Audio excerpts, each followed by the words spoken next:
So, whether you're an artist looking to break into the music industry, a music producer seeking new techniques, or someone who simply wants to gain a deeper understanding of the music business, Music with a Twist is the perfect platform for you. Cristina Cano is an experienced music professional with a passion for helping independent musicians. Cristina is always aiming to support the evolution of the industry from the inside and to create more opportunities for the growth of independent artists. As event and brand partnership manager at CD Baby, she has produced the annual DIY Musician Conference, hosts the DIY Musician podcast, and creates educational content for independent artists. With a background in music marketing and public relations, she works with artists one-on-one on building their ideal success pathway and growing their fan base. Cristina is also an international touring multi-instrumentalist, songwriter, producer, and performer under the alias Siren and the Sea. Over the past 25 years, CD Baby has grown to become the largest global distributor of independent music, one of the most trusted names in the music business, and the go-to. Please welcome with me again, Miss Cristina Cano. All right, so we'd like to thank Cristina Cano for joining us. She's Hi. event and brand partnership manager at CD Baby. And first of all, before we jump into our discussion today, Christina, I'd like you to tell us a little bit about your background and what do you actually do? Yeah, thanks. Thanks for having me. I I'm a musician first, in everything that I do. That's always my guiding light.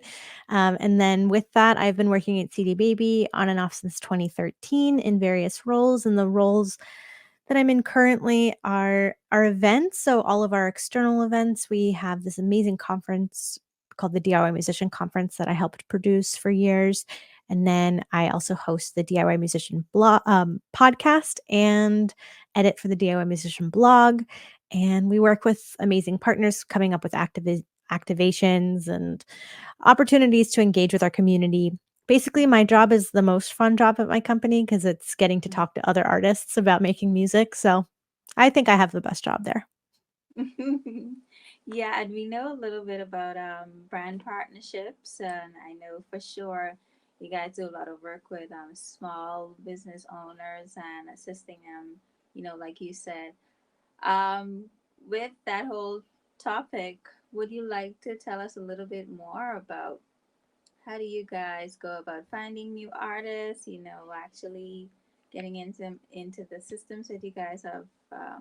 Give us a little bit more information Yeah, about. absolutely. So we've been around for about 25 years. We were the first independent music distributor that Wow. came on the scene. In 1998, we were distributing CDs, and that was all there was, right? So it was just Mm-hmm. physical. So we started with physical distribution in 1998, and then around 2005, 2006 is when iTunes came on the scene. So that's when we started shifting to digital distribution as well. And since then, we've just been doing everything that we can, everything from digital distribution, helping at certain points with royalty collection.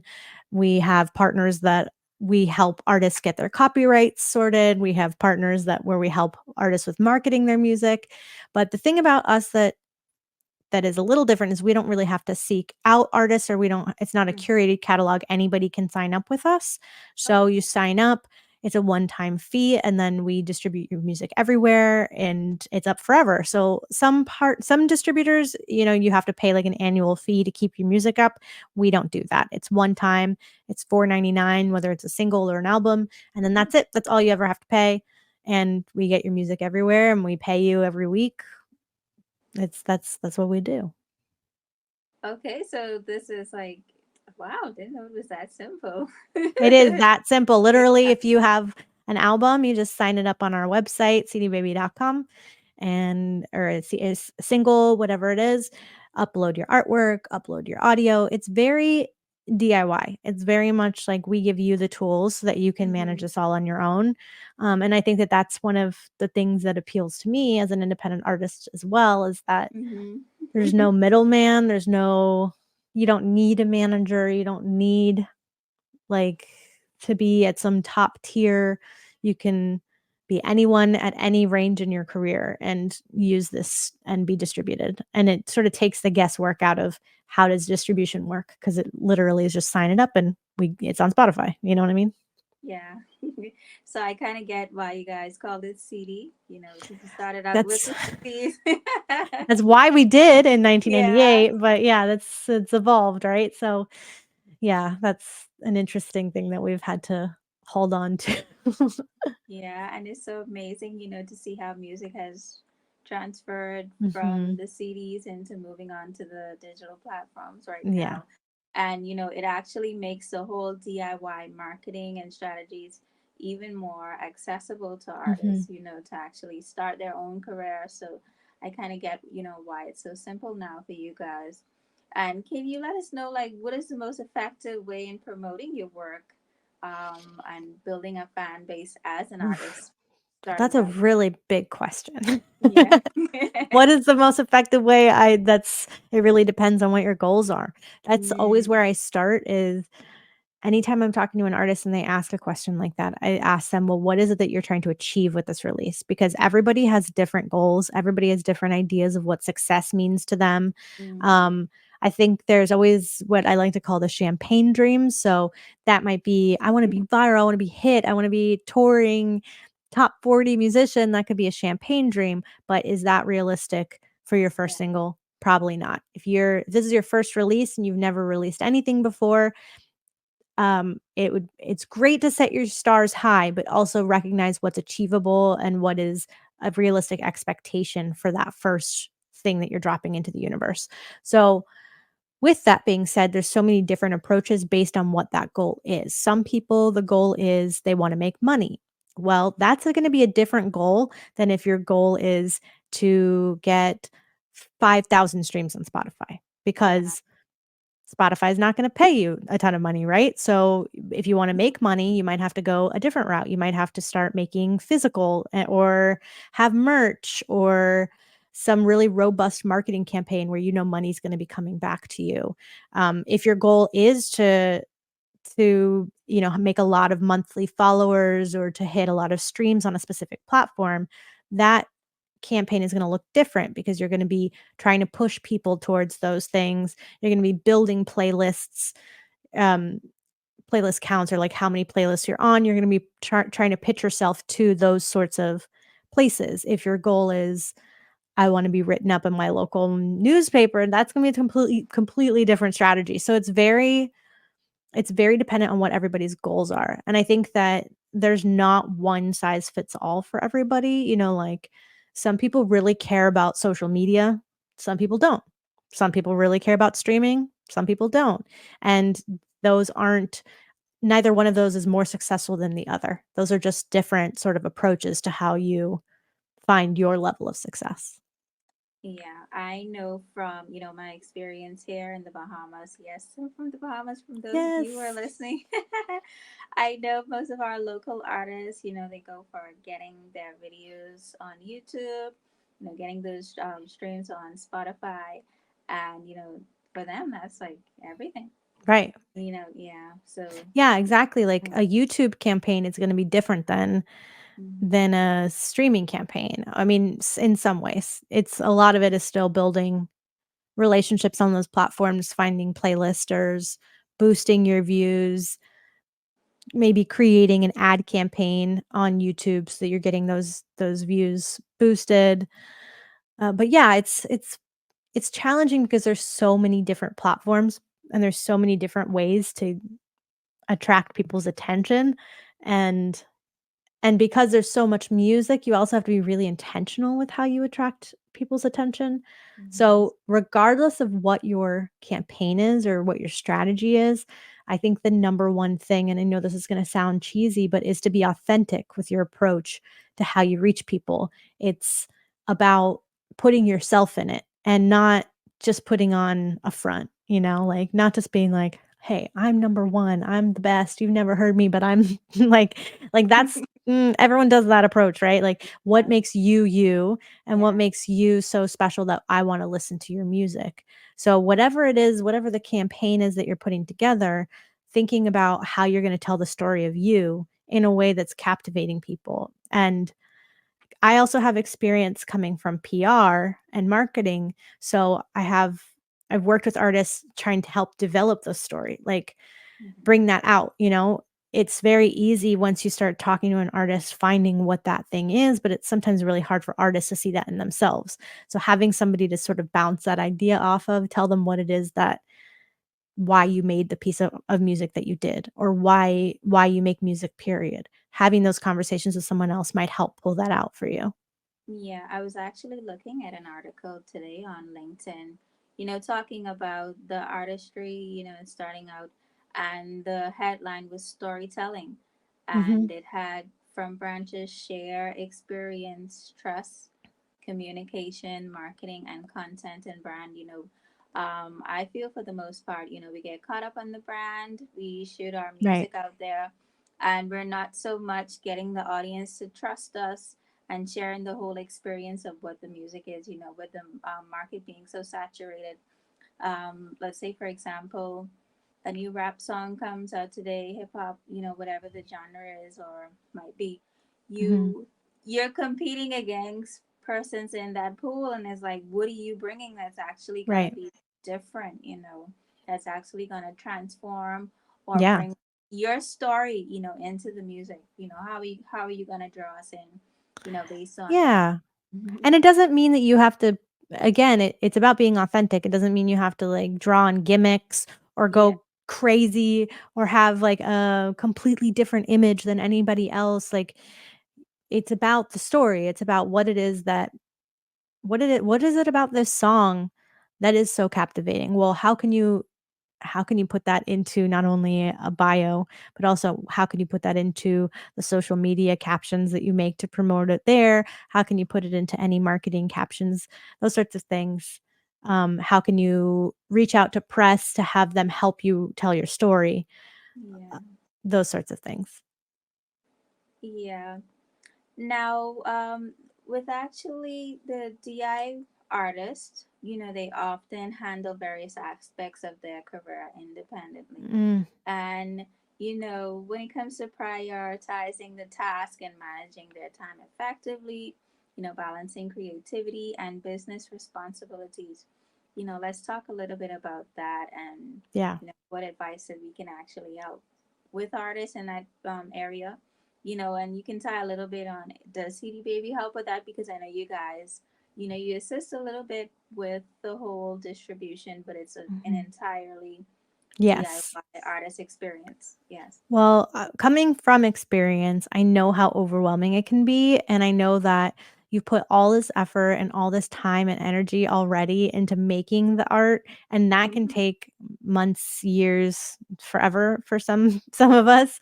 Mm-hmm. And then there's all the executive decisions of what do I want the artwork to look like, or what am I going to name the songs, what am I going to name the album, how am I fully wrapping this up? Who's gonna mix it? Who's gonna master it? You know, all these things, it's so much work, artistically and creatively already. And so by the time it's done, you're drained, right? Like your Yeah. brain's tapped, you're overwhelmed, and then you see this long ass list of things that you have to do, and you're like, how am I supposed to get that done? I would rather just put this up on SoundCloud and I don't care. But the thing I tell artists is, like, you put so much time, probably money, so much effort into making this beautiful thing. Try to spend a fraction of that time afterwards marketing it, right? Like, you don't wanna just throw it away.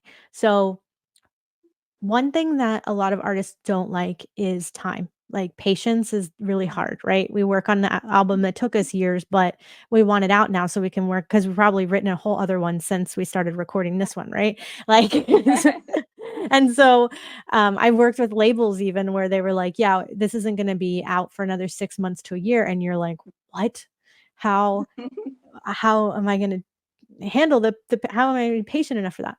But that is really important, is to give yourself time. So on an easier easier amount of time to commit to, I would say, is 2 to 3 months in advance of the first thing you're releasing, creating a strategy. So, again, identifying what your goals are. That's like the number one thing you need to do. Write it down.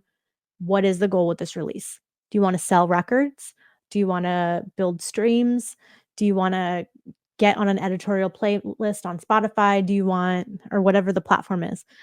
So create what that goal is and try not to go too hard on 20 different goals. Try to find like two really attainable ones so that you can really build out your strategy. Then start again writing a list of what needs to happen to make that happen. So, for example, let's say you're going to make a vinyl. You need probably more than 2 months for that. So please Mhm. do some research on how long it takes to get that printed and get that created and manufactured and everything. But if you're going to make a vinyl, you need to have a few months in advance to send them vinyl masters and create vinyl artwork and all these things that need to happen pre-manufacturing. Then you need to start thinking about how are you going to sell that thing. You're going to sell it by sending emails to your fans. You're going to sell it by dropping hints to your fans that that's coming out. You can sell it by selling it on your Bandcamp or whatever it is that you're selling it. You're going to start playing shows and probably start promoting it word of mouth before it drops. All of a pre-sale campaign, all of these things take time. You can't just do that on Friday or Thursday and then drop the thing on Friday, right? Like it takes time. So, step 1, what's the goal? Step 2, building out a strategy, write a list of the things that need to happen to make shit happen. Then I like to say that about a month before, whether it's a single or the album or whatever, you start promoting it because too far in advance and people tend to they want it now, or like they'll forget about it. So about a Mhm. month in advance, you can maybe start promoting it. You can maybe share, I have this new thing coming out, it drops on this day. Start teasing it. Teasing is so important. Like Mhm. build tension around it. Start sharing things about why you made it. Again, start telling the story of it. Hopefully, you have a cohesive vision for it. You have new promo photos that were created just for this one release. You have like a visual aesthetic that ties people's minds to what this is, and try to be really intentional about that. I call it like world building, like you're building a world just for this release. So, Mhm. create like a very cohesive world that exists on all of your platforms. Please update all your bios, all your photos, all your links on every single one of your platforms to look the same in this Yeah. campaign. So that everybody knows that when they're talking to Lindare, they know exactly what is coming out and that it's going to be interesting because like she's just been putting all this work into promoting it. And Yeah. then, yeah, it's just time. Time, no Yeah. one wants that. But the other thing the other thing about it too is that it can all be very overwhelming. It is a lot of work, but if you do the prep work in advance to sort of figure out what it is that needs to happen on what day, you can do a lot of heavy lifting early on. So if it's stuff like social media, rather than thinking about what am I gonna post today, you could create sort of a roadmap for yourself for the next month, and say, on Monday, I'll be sharing this. On Wednesday, I'll be sharing that. On Friday, I'll be sharing this. On Monday, I'll be sharing this. On Wednesday, and like create that roadmap for yourself up front. Even maybe go in Canva, create the assets for yourself up front. And so that way, that's one less thing you have to think about on Monday, one less thing you have to think about on Wednesday. It's just ready to go. Either you post it automatically or you post it manually or you use like a buffer app or something to like or a Monday app um to automatically post it for you. Regardless, every step of the way you can sort of like plan up ahead so that it's not just every day thinking I have a list of things I need to get done today. Does that help? Yeah, I feel like, personally, in my opinion, seeing that we live in such a microwavable community, Yeah. our new artists and, instrumentalists, musicians, that are coming out, they want everything to be automatically pop. Okay, I'm just putting it out on this one platform and Mhm. it's gonna go big and viral, but especially with TikTok, I have my views about that. Me too. But yeah, but it actually takes work. You have to Hmm. put in that work, you have to put in that time, that effort and planning, because at the end of the day, music is still a business. Yes. We cannot avoid the fundamentals, and not to repeat anything that you said, but actually getting those step by steps, moves in, and Right. actually waiting for everything to process and develop. Yeah, I mean, you treat it Yeah. exactly. It's your business. So Yeah. Business. so Yeah. don't lose money on it. Don't throw like $5,000 on a YouTube campaign if you're not gonna make that money back somehow, or else you're gonna be in the red, and now what have you gained, right?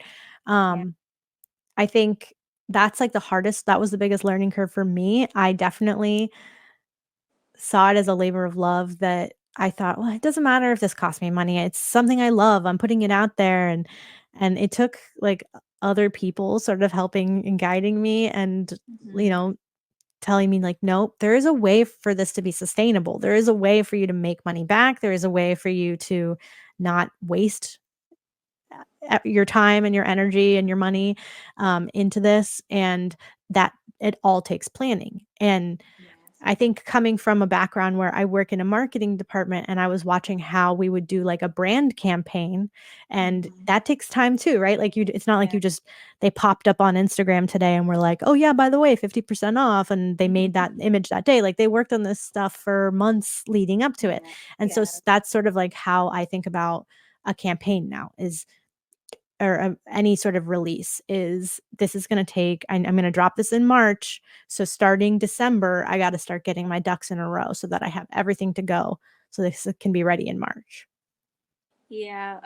And just a shameful disclaimer, I did not know that vinyls were actually making it so big. They're I huge, yeah. Yes, I found it out when we were in Germany. No, I actually had a friend that bought a vinyl, the vinyl spinning thing recently, and I was like, oh my gosh, she literally bought a vinyl in every last one of her favorite artists Oh wow. recently. Yes. Well, it's such a great thing to Yeah. have because it like and to make as an artist Yeah. because any sort of physical product I think it's timeless, you can hold it Yeah. in your Most hand. definitely.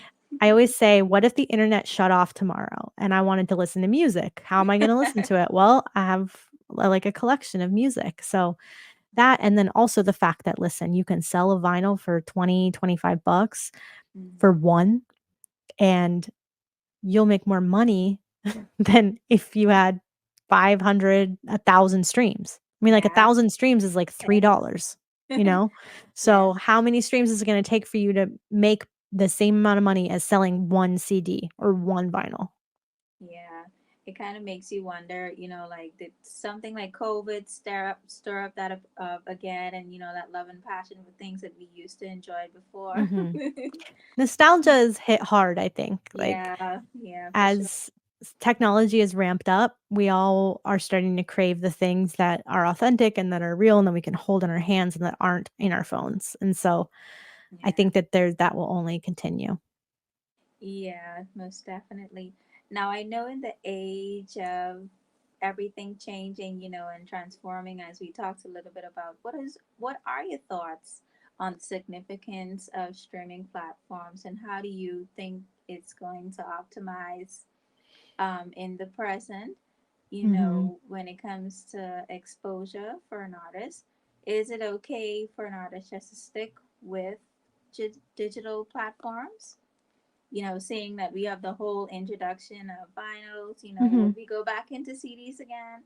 I don't Well, I don't know. I think I know. mean, I full disclosure, I'm part of a cassette tape label, so Oh, we that's cute. truly believe in Yeah. physical, because it's actually pretty incredible watching people collect that. I think there's a lot of collectors out there. So those are the people that will Mm, be buying your CD or your vinyl or your tapes. It's also nice to have something to sell at a show. So if you're at a show, it's hard to sell mm-hmm. streams, right? Yeah. Um, when it comes to streaming platforms and their relevance and their ability to help artists, I think that we live in an age where it's hard to say, "Don't go on this platform," because I don't believe in their policies, or don't go on this platform because nobody's on it or whatever. I work at a distribution company, so I know that there are hundreds of hundreds of DSPs, right? And we help artists get on all of them. And sometimes people will call and they'll be like, "Well, I'm really pissed because I heard about this Spotify payment thing," or because anything, usually it's just anything related to Spotify. and I just want to take my music off Spotify. Well, I hear you. I agree with you. But at the same time, I think each one of these places is a tool for someone to find you and to discover you. So if it basically costs you nothing to be on that platform, you might as well be on it, because I can go on a playlist search for lo-fi ambient music, and I will find 6 new artists that I've never heard of, and I will then find whatever album they put out, and I'll save that and I'll listen to it, and then if I've listened to it a few times, maybe I'll buy it, or I'll, like, buy a copy of their vinyl, or I'll just download it and actually pay money for it and try to support that artist.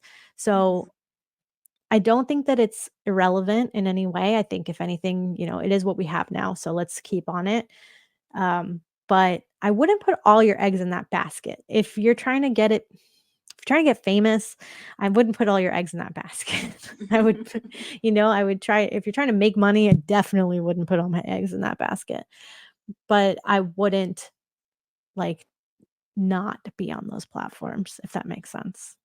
Yeah, I know recently I've been doing this personal study, when it came to like the algorithm and actually what sells, which distribution platforms is Mhm. necessary, which ones don't work, you know, and it's kind of crazy because with the algorithms, it's like you can't really predict what will be trending today or what won't be trending tomorrow. And it's sort of like, Every this up day. and down thing. Yeah. Yeah, every day something is And different. if you try to say, "Oh, I'm just gonna be on whatever's relevant today," Yeah, it's an endless game. You're gonna yeah, be on a roller coaster. It's like a roller coaster forever. You're never yeah. going to be able to take a breath, right? So I don't feel like trying to chase the next big thing and just being like, "Oh, I don't even use this anymore. I'm only on this now." I think that's a game that you'll never win. So embracing and understanding that, like, your audience is the same way. So listeners are the same way. Mhm. Your grandma probably doesn't use Spotify, right? Or maybe whatever. Like, she's probably buying CDs, or she's probably still using, well, it's not iTunes anymore, but Apple Music or whatever to download, Pandora, I don't know. But Mhm. her listenership is just as important as the music tech person who's up to date on what the next platform is. Or there's a whole audience of people on YouTube. There's a whole audience of people on Tidal. There's a whole audience of people on Apple Music. Like, there's all these different platforms. Or there's a huge community of people on Bandcamp. Like, Yeah. all these different platforms. And if you ignore them, or if you ignore a certain platform, you might miss out on a whole community of people that otherwise, how are they going to find you, you know? Yeah. Yeah, speaking a lot about you know, things like Bandcamp and Spotify and so forth, it's kind of interesting to see that with the up and down, you can tie it into a basic life lesson. Mhm. Some days I feel like eating ice cream, some days I'm Mhm. into peanut butter, Exactly. other days I like ham sandwiches, other days I really don't want ham. I'm with the tuna. So Exactly. yeah, so I'm just gonna stick to what's authentic to me. Mhm. What do I like? What's gonna sell for me? How am I gonna stick to, Yeah. just being authentic?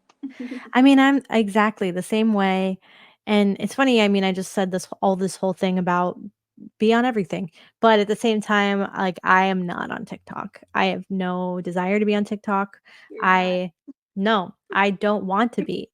I don't want to. It's, like, too much. I I feel like I've embraced as much social media as I feel like embracing right now in my life. Really? And yeah, and also like I don't want to make stupid videos and I don't really care about Yeah, other people's stupid videos, you know? So yeah. it's not for me. I tried it. I like downloaded it. I deleted it immediately. My brain didn't want to learn a new thing. Yeah. So all that to say is yes, you can say no to things. If it doesn't feel right, don't jump in, you know? You can Most definitely. still make and promote music if you're not on TikTok, or you can still make and promote music if you're not on Spotify. Like it doesn't matter. But yeah, I'd be authentic to yourself. And then to your point as well, is that we know how consumers work because we are consumers. So if you're Most trying to think like, how do I target this specific audience?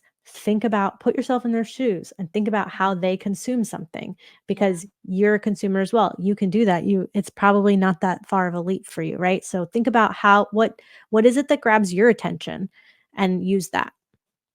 Yeah, I'm pretty much with you on TikTok because I've been trying it out, with marketing, and it's like, I mean, it's yeah, not for everybody and it doesn't no, need to it's not. be. And as soon as I there's a reason I'm not on it. It's because I know as soon as I do get on it, it doesn't matter. There'll be another app that'll come out like in 1 month that will take over because I remember the day that TikTok started in the US, and I remember having a conversation with, at the time, my boss, Hmm. and he was like, "This won't take off. This is just for teenagers, blah, blah, blah, blah. It's not gonna be a big deal in the music industry." Well, now look at it, right? Like, Look at it, right? like, it blew up, right? So there's always something new that people are Yeah. skeptical of, and there's always something new that does take off, and it's gonna come out of nowhere, and it's gonna knock us on our ass, and I don't feel like this one is relevant to me, so next. Yeah. Yeah. Next. Yeah. All right. So as we get ready to close, with the whole train of thoughts and us, conversing about release strategies, it's based on what your goals are and what you're trying to Mhm. achieve. What lesson or valuable comment, or what can Yes. you actually leave us with before we end?